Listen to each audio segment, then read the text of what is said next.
អូខេស្វាគមន៍បងប្អូនទាំងអស់គ្នាមកកាន់ការភេអាងជ័យមាសសម្រាប់ថ្ងៃទី6ខែតុលាឆ្នាំ2025អញ្ចឹងតម្លៃមាសនៅតែបន្តហក់ឡើងទេដោយជាក់ស្ដែងព្រឹកនេះគឺមាសតាំងបើកផ្សារមកតម្លៃ3880ជាងឥឡូវឡើងមកដល់3938ឬក៏អាចថាយើងប្រកួតថាទៅដល់40គត់ចុះអញ្ចឹងនៅក្នុងពេលនេះគឺមាសបានហក់ឡើងជាង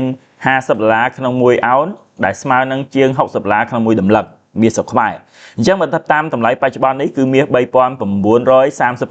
ក្នុង1អោននេះវាស្មើនឹងមាសស្រុកខ្មែរតម្លៃ$4730ជាងដូចគ្នានៅក្នុង1តម្លឹងបាទយើងថាតិច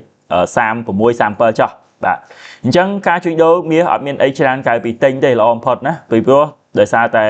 កត្តាព័ត៌មាននៅរយៈពេលចុងក្រោយគឺស្ទើរតែល្អពិសេសពាក់ព័ន្ធជាមួយនឹងការបិទរដ្ឋាភិបាលសហរដ្ឋអាមេរិកពាក់ព័ន្ធជាមួយការសម្រេចកញ្ចប់ថវិកាត្រូវគ្នារវាងបកសាធារណរដ្ឋនិងបកប្រជាធិបតេយ្យអញ្ចឹងបានជាអាមេរិកជាប់គាំងប៉ុន្តែវិស័យផ្សេងៗដើរធម្មតាទេតែវិស័យមិនសូវសំខាន់គឺជាប់គាំងអញ្ចឹងដូចជាទិន្នន័យសេដ្ឋកិច្ចអាមេរិក Non-farm Unemployment Claim ឬក៏ទិន្នន័យសេដ្ឋកិច្ចអាមេរិករាល់ថ្ងៃនៅលើ Forex Factory នឹងត្រូវលើកពេលចេញបាទរហូតតតែមានការបើករដ្ឋាភិបាលឡើងវិញទើបចេញទិន្នន័យទាំងអស់ហ្នឹងឬក៏អាចនឹងអត់ចេញតែម្ដងណារហូតតតែដល់ខែក្រោយចេញទិន្នន័យថ្មីតែម្ដងអញ្ចឹងវាធ្វើឲ្យធនាគារកណ្ដាលអត់មានគេថា scenario នៅក្នុងការពិចារណាទៅលើកាត់បន្ថយអត្រាការប្រាក់ឬក៏តម្លើងអត្រាការប្រាក់ទេពីព្រោះអត់មានទិន្នន័យនៅក្នុងការយោងបាទអញ្ចឹងយើងចាំទិញទៅអញ្ចឹងតំបន់ទី1បច្ចេកទេសគឺនៅ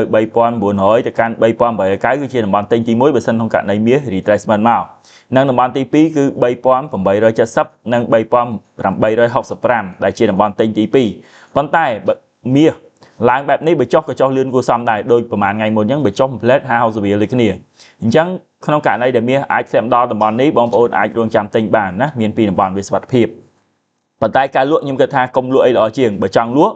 ត្រាតែលក់នៅតំបន់3950អានោះទៅអាចលក់បានបើត្រឹមតែ40នេះក៏អត់ទាន់លក់បានដែរបាទអញ្ចឹងខ្ញុំមានប៉ុណ្្នឹងទេបច្ចេកទេសខ្ញុំយ៉ាងជូនពរបងប្អូនទាំងអស់គ្នាឲ្យចំណេញគ្រប់គ្នា